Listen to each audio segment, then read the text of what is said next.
ಅದು ಹಾಗೂ ಆಗ ಜೋಡ್ಬೋದು ಕಂಟೆಂಟ್ ತರಲಿಲ್ಲ ಇದೆ.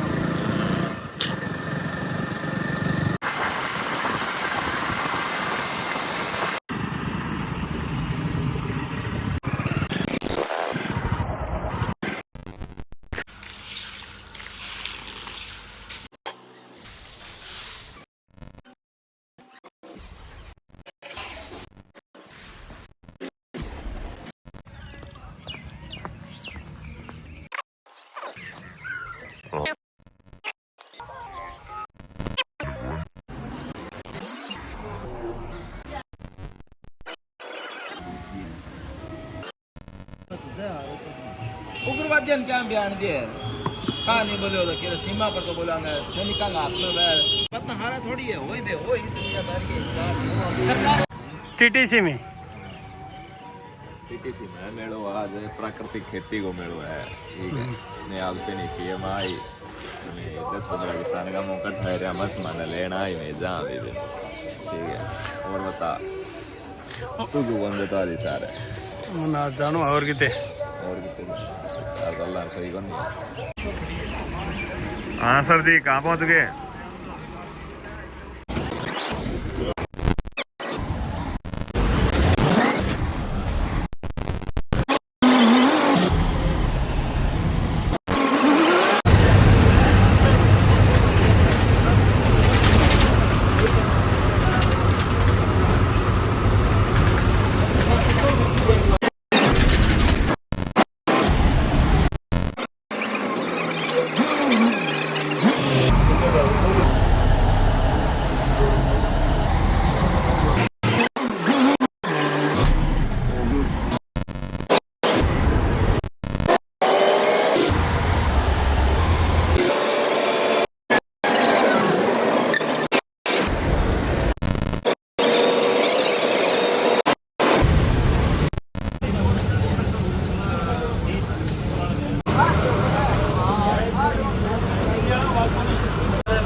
प्रोग्राम में हाँ कुलदीप डी 113 नहीं है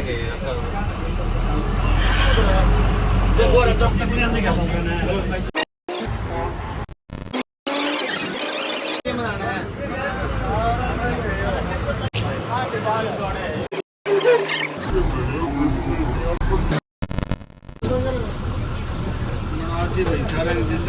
और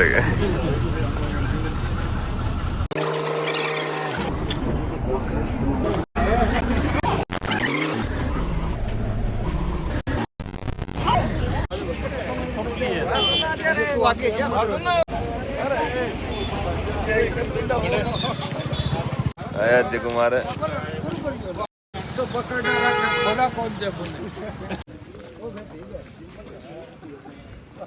मैं यार मिलियन घुमा दूं नेहरू लाइब्रेरी भाभी लूना बाद में लिया बेजा मोटी लाइब्रेरी है गए अजय कुमार भाई को बताना था नेहरू लाइब्रेरी है फुल मोटी और बेजा टावर पर डना रहा भाई हाँ बिल्डिंग नेहरू लाइब्रेरी है JU यूनिवर्सिटी सार हरियाणा एग्रीकल्चर यूनिवर्सिटी और है ऑडिटोरियम चौधरी देवीलाल की प्रतिमा लग रही है किसान साथी आया फुल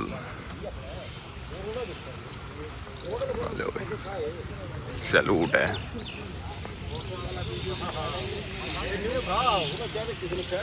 वो है नेहरू पुस्तकालय बहुत बड़ा पुस्तकालय टाइम लगा के तो आगे था दिखा रहा हूँ आप लोगों को मैं आगे ढंग मजरी त्रिया रोटी पूरी टाइट है हरियाणा का CM ने आप सेनेट आई उन्नों में आया लो भाई जोड़ो आई गयो हागे डॉक्टर साहब को बहुत देर आवा में जार पुठा हम आंदा भाई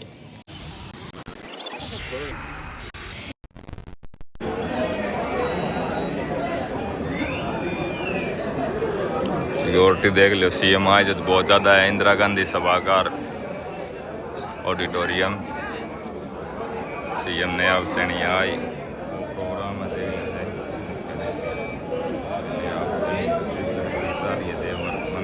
राज्यपाल गुजरात श्याम सिंह राणा कृषि मंत्री जो है आपने पहुंचित और बहुत बढ़िया प्राकृतिक खेती के बारे में अपन जानकारी दी। ठीक है, बढ़िया सिस्टम चाले प्रोग्राम थाना दिखावा पूरा लोग में देखता रही है।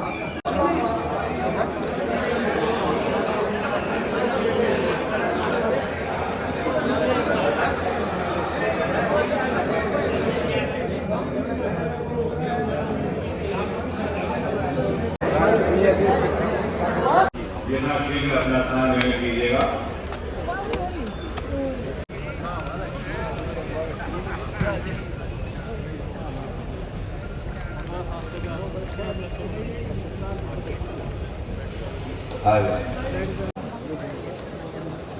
आयोजित हुआ है। देखिए, इस कॉन्फ्रेंस का मुख्य मकसद प्राकृतिक खेती है। अब प्राकृतिक खेती पे जोर दिया जाने लगा है क्योंकि ये समय की आवश्यकता आ चुकी है। समस्याएं लगातार आपकी बढ़ती जा रही है। फसल में वो भी भिंडी जैसी फसल में कल ही ट्रेनिंग दे रहा था किसानों को, कल से ही शुरू हुई है। मुझे डर लगता है उनकी भाषा बोलते हुए। एक किसान ने बताया कि भिंडी की फसल में 35 बैग डाल दिए यूरिया डीएपी और पोटास। डर लगता मुझे। लेकिन आम किसान यूरिया में 8-10 बैग तक एक आध किसान जा रहा है, 4 से 5 बैग डीएपी जा रहा है, यूरिया पोटास अलग रह गया। तो इसलिए एक तरफा हम प्रयोग कर रहे हैं, पोषक तत्वों का इम्बैलेंस हो रहा है। क्या खा रहे हैं हम? पशुओं में एक बीमारी आती है गलघोटू, गड़ घुटना है, मौत हो जाती है पशु पौधों पे। ये 10 दिन 12 दिन पहले का रिसर्च पेपर बता रहा हूं आपको। रेपुटेड गोमूत्र का स्प्रे कर देते हैं, जीवामृत का स्प्रे कर देते हैं, इनसे कंट्रोल हो जाती है। आपको ज्यादा ज्ञान इकट्ठा कर। शुरुआत आपकी जोरदार करतब ध्वनि के माध्यम से हो, ऐसी हमारी विनती है, ऐसे हमारे आपसे ये गुजारिश है, ताकि कार्यक्रम की शुरुआत हो। जोरदार तालियां बजाइएगा हमारे मुख्यमंत्री महोदय के लिए। हमारे लिए बहुत ही हर्ष का विषय है कि माननीय मुख्यमंत्री महोदय श्रीनाथ सिंह सैनी जी और उनके साथ माननीय आचार्य देवव्रत जी महामहिम राज्यपाल गुजरात यहाँ पधारे। जोरदार तालियां बजाइएगा। आपकी तालियां बराबर बजती रहनी चाहिए, बजती रहनी चाहिए और बजती रहनी चाहिए। जय श्री राम, जय श्री राम, जय श्री राम, जय श्री राम। हमारे आज के इस प्राकृतिक खेती सम्मेलन के मुख्य अतिथि महोदय मान्यवर श्री नायब सिंह सैनी जी, मुख्यमंत्री हरियाणा, उनके साथ गुजरात के महामहिम राज्यपाल महोदय, जो कि प्राकृतिक खेती के बहुत ही शानदार पुरोधा हैं, एक सशस्त्र ध्वजवाहक हैं, आचार्य देवव्रत जी, श्री श्याम सिंह राणा जी, माननीय कृषि मंत्री महोदय, श्री रणबीर गंगवार जी, मान्यवर पीडब्ल्यूडी मिनिस्टर श्रीमती सावित्री जिंदल जी, श्री विनोद भयाना जी, विधायक महोदय, श्री रणधीर पनिहार जी, डॉक्टर राजा शेखर मुंद्रू जी IAS ACS महोदय, doctor Shri Rajnarayan Kaushik ji, director irrigation और डायरेक्टर एग्रीकल्चर, और विश्वविद्यालय के कुलपति महोदय प्रोफेसर PR कमल, सभी गणमान्य महानुभाव, आपकी उपस्थिति हम सबके लिए बहुत है। और आज के प्राकृतिक खेती समय और आग्रह कर रहा हूँ Shri Ramnarayan Kaushik ji IAS director agriculture minister हैं, उनको हम सब की तरफ से ये पुष्पगुच्छ भेंट कर हम सबके स्वागत के भाव समर्पित करने का कष्ट करें। और आप सबकी जोरदार तालियां।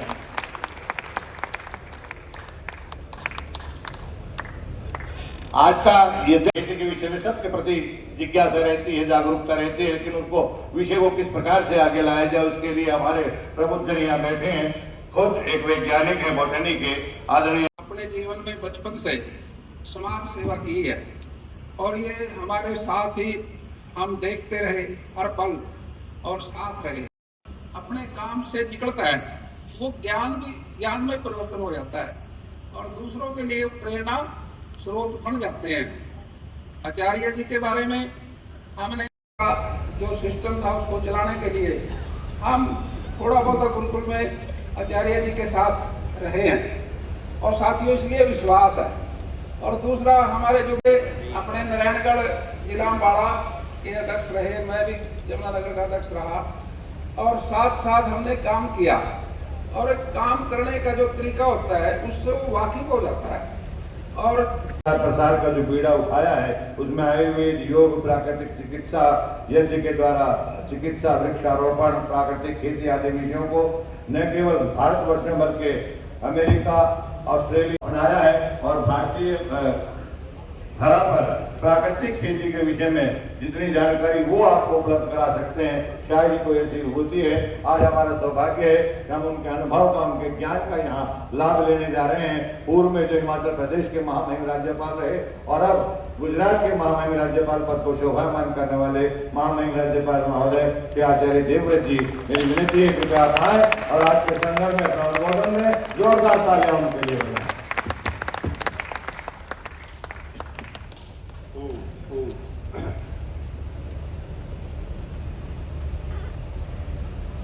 हरियाणा सरकार द्वारा आयोजित इस प्राकृतिक खेती परिसंवाद में उपस्थित हरियाणा के बहुत ही लोकप्रिय मुख्यमंत्री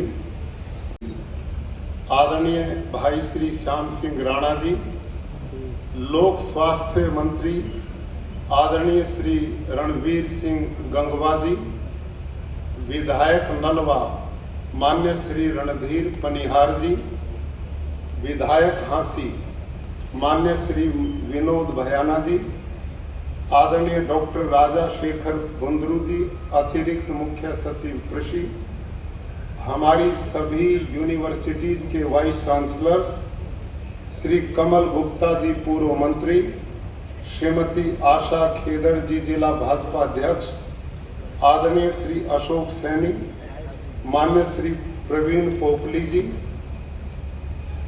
श्रीमती सावित्री जिंदल जी विधायक हिसार, आदरणीय मंच पर उपस्थित अन्य सभी महानुभाव और बहुत बड़ी संख्या में हरियाणा के कोने कोने से पधारे हुए हमारे सभी आदरणीय किसान भाई और बहनों और यहाँ पर उपस्थित कृषि वैज्ञानिक, आप सबका मैं बहुत अभिनंदन, स्वागत और नमन करता हूँ। सबसे बहुत बहुत आभार प्रकट करता हूँ, धन्यवाद देता हूँ हरियाणा प्रदेश के बहुत ही यशस्वी और बहुत ही सौम्य कर्मयोगी मुख्यमंत्री श्री नायब सिंह सैनी को कि जिन्होंने आज के इस कार्यक्रम को पर्यावरण दिवस के सुअवसर पर आयोजित किया है। मैं खुद हरियाणा की धरती में आपकी तरह पैदा होने का सौभाग्य मेरे को मिला और ये धरती किसानों की धरती है। आज जो चुनौतियां हमारे सामने हैं इस पर मैं खुल के थोड़ी चर्चा करना चाहता हूं। हमें प्रसन्नता है कि इस समय हमारे मुख्यमंत्री जी कितनी मेहनत करते हैं इस प्रदेश के विकास के लिए। वो सवेरे चरखी दादरी का एक कार्यक्रम संपन्न कर चुके हैं, दूसरे इस कार्यक्रम में उपस्थित हैं, शाम को दिल्ली किसी कार्यक्रम में जाना, रात दिन वो इस प्रदेश के विकास में लगे हुए हैं। इसके लिए हम उनको बहुत बधाई और साधुवाद देते हैं। आज प्राकृतिक खेती का कार्य मैं चाहता हूं कि इसको आप बहुत अच्छी तरह समझो और मैं ये विश्वास दिलाता हूं कि मैं 35 वर्ष तक बच्चे पढ़ाता रहा हूं। एक सफल अध्यापक वो होता है जो अपनी क्लास के विद्यार्थियों में अपने विषय को उतारने की क्षमता भी रखता है और बच्चों को बोर भी नहीं होने देता। मुझे इस बात का पता लंबे समय से आप यहां बैठे, लेकिन ये भी मैं विश्वास दिलाता हूं कि आज आप ध्यान से इस विषय को सुनेंगे तो आपके अनेक प्रकार की भ्रांतियां दूर होंगी और आप इस देश में एक नए इतिहास को लिखने के लिए वो पक्का विश्वास है। मैं अब अपनी बात प्रारंभ करता हूं। खेती की ओर में कैसे आया? कुरुक्षेत्र में गुरुकुल है, 1,500 बच्चे 19 प्रांतों के वहां पढ़ते हैं। 200 एकड़ हमारी गुरुकुल की जमीन है। मैं उस पे यूरिया, डीएपी, पेस्टिसाइड सब कुछ डलवाता था, वही खेती करता था। एक बार धान हमने लगाया और खेती कर्मचारी जो था वो उसमें स्प्रे कर रहा था। स्प्रे करते करते वो उसके दिमाग में, मगज में दवाई चढ़ गई, वो बेहोश होकर खेत में गिर गया। दूसरा मजदूर साथी दौड़ा मेरे पास आया कि जी वो बेहोश होकर गिर गया। हम उसको उठा के लाए, अस्पताल में भर्ती कराया। 3 दिन में उसकी जान तो हमने बचा ली। लेकिन मैं अखबारों में पढ़ता था, भारत देश में हजारों किसान दवाई छिड़कते हुए गंध मात्र से मर जाते हैं। तो इस घटना ने मेरे को विचलित कर दिया और मैंने विचार किया, इस खेती कर्मचारी ना, इस बेचारे ने न तो ये दवाई पी थी न उसने वो दवाई खाई थी। स्प्रे करते गंध मात्र में जो बेहोश हो गया। मेरे पास माता पिता ने 1,500 बच्चे सौंपे हुए और मैं उनको वो भोजन देता हूं, मैं उनको वो दूध देता हूं, मैं उनको साग भाजी अन्न देता हूं जिसमें सीधा ही जहर का स्प्रे करता हूं। तो मैंने उस दिन संकल्प लिया कि मैं अब इस जहर वाली खेती को नहीं करूंगा। वहां से मेरे में एक परिवर्तन आया और उसका फिर मैंने तरीका क्या ढूंढा। डॉक्टर हरिओम जी यहां पर बैठे हुए, इसी यूनिवर्सिटी के सीनियर वो साइंटिस्ट रहे। उन दिनों ये कुरुक्षेत्र के कृषि विज्ञान केंद्र के मुखिया थे। मैंने इनसे सलाह ली, डॉक्टर साहब मैं रासायनिक खेती को छोड़ना चाहता हूं, इसका विकल्प क्या है? इन्होंने कहा इसका विकल्प जैविक खेती है। ध्यान से सुनना इस बात को। जैविक खेती क्या है मेरे को नहीं पता था। इन्होंने कहा हम ट्रेनिंग की व्यवस्था करेंगे। हमारे कर्मचारियों ने और मैंने खुद भी वो ट्रेनिंग ली। उसमें पक्के गड्ढे बनाए गए, गोबर की खाद डाली जाती है। जो केचुआ प्रयोग होता भारत का नहीं, वो विदेश से आयात किया जाता है। जैविक खेती में जो केचुआ प्रयोग होता है वो टेम्परेचर बढ़ता तो भी मर जाता है और डाउन होता तो भी मर जाता है। वो केचुआ मिट्टी नहीं खाता, केवल गोबर खाता है और उसको पेट से निकालता है। 1.5-2 महीने में उस गड्ढे को खा पी करके वो केचुए तैयार करते, फिर उसको छलनी से छानते, केचुए ऊपर आ जाते, खाद नीचे आ जाती। बड़ी मेहनत का काम था। मैंने 5 किले में पहले जैविक खेती शुरू की। वो खाद डाला, वो तरीका अपनाया। साल के अंत में सब कीट पतंग खा गए, कुछ नहीं मिला मेरे को उसमें। अगले साल फिर मैंने वही जैविक खेती की, लगभग 50% मिला। तीसरे साल फिर वही मैंने खेती की, लगभग 80% मिला। अब मेरे दिमाग में एक बात आई, भाई तेरे पास तो गुरुकुल में 200 एकड़ जमीन है।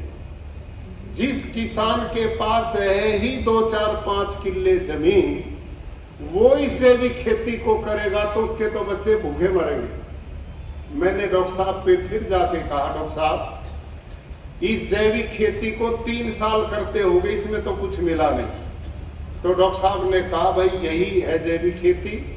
और इसके साथ इन्होंने मेरे को 2 ऐसी पुस्तक दी जो इसी यूनिवर्सिटी के साइंटिस्ट की लिखी थी, जिसमें हम बैठे हैं हिसार में, और एक एग्रीकल्चर यूनिवर्सिटी लुधियाना की।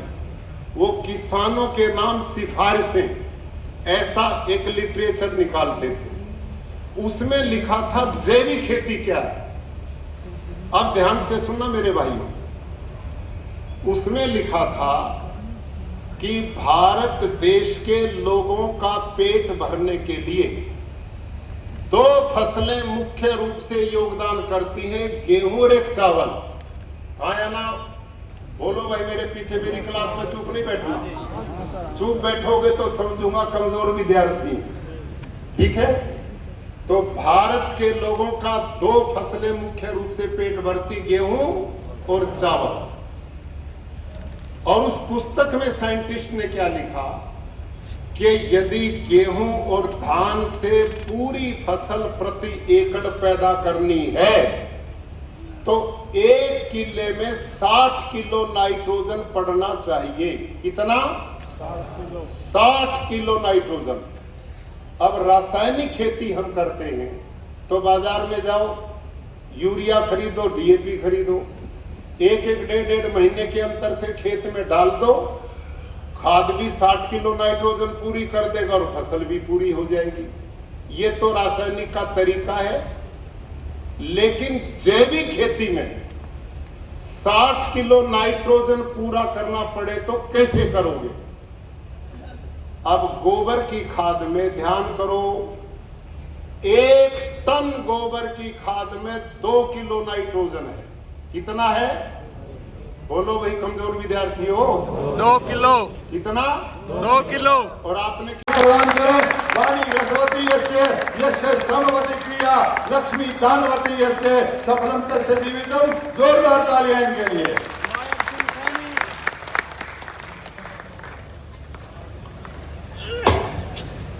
बहुत ही सम्मान के योग आज हमारे लिए ये बहुत ही गर्व का दिन है कि हिसार में